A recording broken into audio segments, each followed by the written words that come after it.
Schenectady. Oh, you wanna battle Zep, son? I'm glad as heck. Hit you with the boom pow like I'm Adam West. What's up, guys? It's your boy Blood Sausage, and I'm just gonna make a quick video today about a couple of slabs that I picked up, and talk about the reason why I bought them and get into those census numbers. Okay, so without further ado, first book. I got it from my comic shop, and I definitely recommend them. They like, I get into like the habit of just like depending on eBay, and I think a lot of people do. It's just like easy, it's convenient, and so I was looking through eBay listings for this book in this grade, and I seen the vendor was my comic shop, so I was like, oh shit, you know, like it was common sense that if you go to my comic shop, you will, you know, save a couple of bucks, and the amount that I saved was a significant amount. So I paid 50 bucks for this slab. Now it's not a 9/8 because we haven't seen too many of those, and they are considerably more. So I thought for the price, 50 bucks at a 9/6 is a tremendous buy, because I've spoke about this character before, or I'm not sure if it was on my Instagram page at We Are Venom 1979. But the book that I bought is X-Men 191. It's the first appearance of Nimrod, a futuristic sentinel that's basically tremendously overpowered.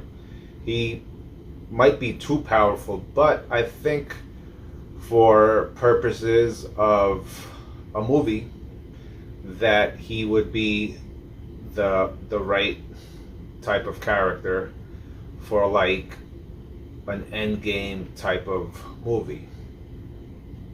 The reason I say that is because whenever Nimrod pops up, there almost always seems to be a mutant dying, and he has so many different traits. He has invulnerability. He can multiply himself. He can copy mutants' powers. So he's basically almost unkillable. He can regenerate himself basically from dust if he gets, you know, pulverized into dust or whatever. And just a really cool, interesting character. He was created by Sentinels, I believe, in some type of future where mutants dominated the earth, and you know, the Sentinels, I guess this was their answer to you know, the mutants rule. So there's a good amount of these on the census, right? I believe there's like 1,000 altogether graded. There are 333 of these in the 9/8, and 292 of these in the CGC 9.6. And those are the most of the numbers are going to be there, right? Most of the copies that have been submitted are going to fall into that 9.6, 9.8 range. And that's because this is a 1985 book, and you know, 1985 is considered modern, so it's a modern book, but it's a modern book of a very important character in the X-Men mythos, and I think we will definitely see him. He is a bit of a fan favorite, and I think for 50 bucks on a 9/6 of a book, even though it's a modern, it is 1985, so it's, you know, you're good luck going into an LCS or even eBay and and finding a 1985 book in a 9.6 or 9.8 condition. You know, it's easier said than done. It's not impossible, but the chances are that the book was maintained in a certain grade over, you know, 30, 40 years. You know, the older the book, the less likely that it's going to be maintained in that grade. So at $50, I think this is a very good buy-in. You know, and I like to get on books like these before, you know, they go off. You know, I spoke about other books in my other videos, and sometimes, you know, I collect characters that I like. So I like Nimrod. I think he's cool. My introduction to him actually was through the Marvel Contest of Champions game, and the way he just destroyed mutants in that game was really, really neat. So that's what drew me towards him. And he goes by they call him Nimgod, because he's like a god tier tech champion. Is what he's called. But so that's what drew me to the character as I got more interested, and then, you know, from reading about him, and, you know, seeing like this guy is the real deal. He's not like a good guy. He's not a bad guy. He just hates mutants and he kills them. You know, so it doesn't matter if you're on Magneto's side or Professor X's side, or even though that's changed also, but it doesn't matter if you're a villain or a hero. He wants to take your head off, basically. So really cool. And I don't buy stuff just, you know, based off of MCU spec. I think that's proven to be not as reliable as times in the past, but you know, buy the characters that you like. I was drawn towards Nimrod. The price was right, and that's my reasons for picking up this book. You know, again, 292, 9.6 is not extremely high. It's so, I mean, I definitely think this book has room to grow. The only thing, he's not on the cover, and it's not a newsstand. You know, newsstand would have been nicer, but, you know, hey, at $50, I'm definitely happy with this purchase. I'll just put it off to the side for now. But yeah, you also got Vision fighting Colossus here on the cover. You know, that's pretty cool. Who knows if that'll, you know, make it to the screen eventually. Oh, also about this book, I forgot to mention is that there are Canadian price variants for this book. So there's only one CGC 9.8 on this, and there's 5 CGC 9.6s of this, compared to 333 9.8s of the direct edition, and 292 of the 9.6 in the direct. Well, actually, let me take that back. Up to this point, because these are the I pulled these CGC numbers today. So as of today, there's 333 9.8 between direct and newsstand. Which, if you go online to buy one of these, even though around 1985, it should have been around even. It's not. Like, it's a lot harder to find a newsstand, even from a 1985 book. And if you're talking about higher grade, good luck with that. It's a lot harder to find. But Canadian price variants are newsstands. They have the barcode, and they have they're the different price. And like I said, only one 9.8 compared to 333, and only 5 or 10 9.6s compared to 292. So you do the math. That's a very low percentage of the compared to the American direct. Well, like I said, between direct and newsstand versions. Right. So this second slab I got is a DC slab.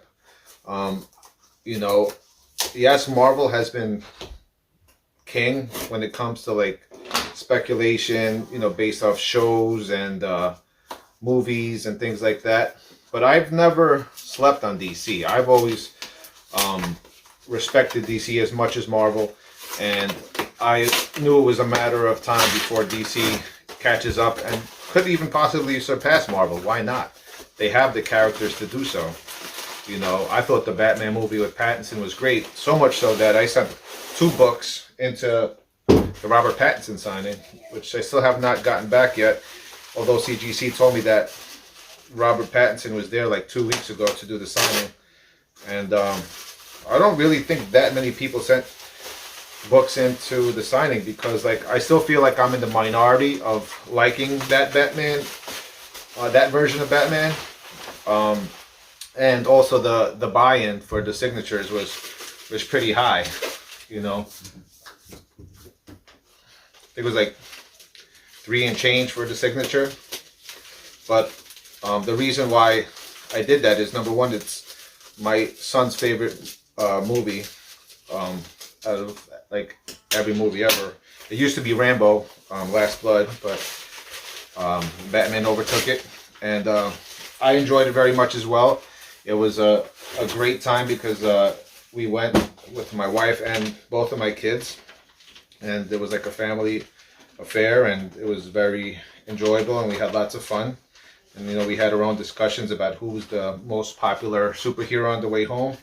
You know, some felt it was Spider-Man, some felt it was Batman,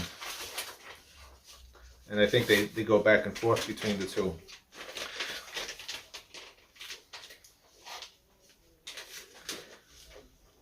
So the book that I'm talking about is Superman's Pal Jimmy Olsen 134. Now, this is, if you're not aware, it's the first cameo appearance of Darkseid. Darkseid, having come before Thanos, is basically DC's version of Thanos, even though, like I said, he was first. So this is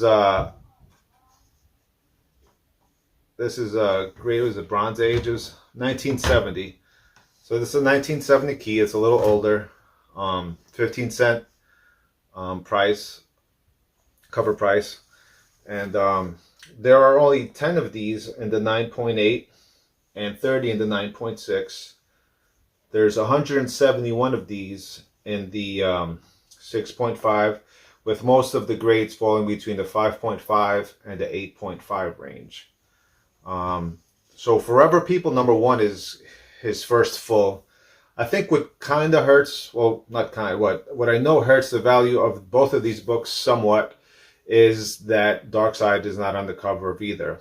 Even in this book, it's my opinion that it's a rather weak cameo. You just see his face on the screen. But what I believe makes this the more valuable out of the 2 books is that the print run. I think the print run is lower on this. I believe this book was decently printed, but I think it's just a lower print run than the other one. There's a couple thousand, I think it's like 2,000 or 3,000, I forgot, on the census total between signature series and basically everything, qualified, restored, all that on the CGC census of this book. So there's a good amount out there, or maybe most of them out there are slabbed. I'm not sure, but I got it because it was the better investment. Paid around $200 for this, and you know, I couldn't pass it up. I got it from Absolute Comics and Statues. I think a guy based in New York, fellow New Yorker. So I was happy to support him, and happy that he shot me an offer already, on top of already a discounted price. And like I was talking about before, with DC coming on, looking pretty strong, I wanted to jump on this because I've also wanted an Iron Man 55, the first Thanos, which I think that book will always be higher, because not just because Thanos is more well known at this point at least, but it's also Star Fox, or Eros, and it's also Drax the Destroyer and the Blood Brothers, who nobody really cares about, but you never know. It's a good key to have, but so I wanted to snatch this before it became unattainable, or just a little more than you know, I wanted to pay for, kind of like where Iron Man 55 is, even still now, because it went up with the Infinity War Endgame, and then it took a dip, but then the Star Fox news brought it back up. And it's just a good key to have. I think that book will always maintain a certain amount of value. It's still on the list of books that I want to get, but I thought this was a very good comparable option. I like the price point, and you know, there's even for the, I've seen, I think 9.8 to 9.6s of this. Like I said, there's 10 and 30 respectively, but the prices are very you know, affordable for what you're getting. And you know, even DC, like I said, they're not on Marvel's level yet, but some of their books have really pumped. You know, the Damian Wayne thing pumped. You know, the Court of Owls stuff pumped a little bit. You know, their books are, you know, are getting attention from collectors and speculators, and I think that that it's just a no-brainer type of thing to invest in some Dark Side. So I got my share of Dark Side here, and Nimrod, and I like to get guys that not only that I like, but that I feel are like can't miss. You know, I feel like I can't miss with Nimrod or Jimmy Olsen. I could be wrong. That's why this is not investment advice. I just think they're really cool characters, and buy what you like. And you know, I think I'll always be happy with these purchases, even if they lose value from where I purchased them. And I think that's a good way of looking at a purchase before you spend. You know, like I paid around 800 for Fantastic 448 in the 3.0. And now if you look at that book, I think you could get it for like 700, maybe even lower in a private type of sale.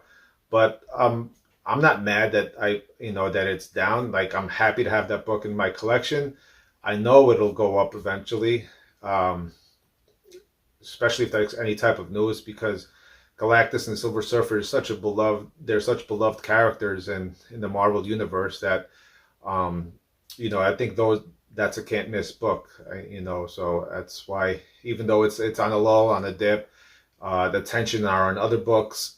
I'm okay with, you know, because you don't lose until you sell, right? So if I don't sell it at a loss, I didn't lose. And besides, I think that's one of the books, unless I sell it to get a higher grade, it's a book that's staying in the PC, and eventually these books are going to go to my kids, who you know, we enjoy doing the movies together, and whatever they decide to do with the books is fine. You know, just something nice that I like to do for them. Make this bumpy ride we call life a little bit easier on them. All right, guys, that's my video for today, and my reasons for why I picked up these books. I hope you had fun, and I'll see you on the next one. Schenectady. Oh, you wanna battle Zep, son? I'm glad as heck. Hit you with the boom pow like I'm Adam West.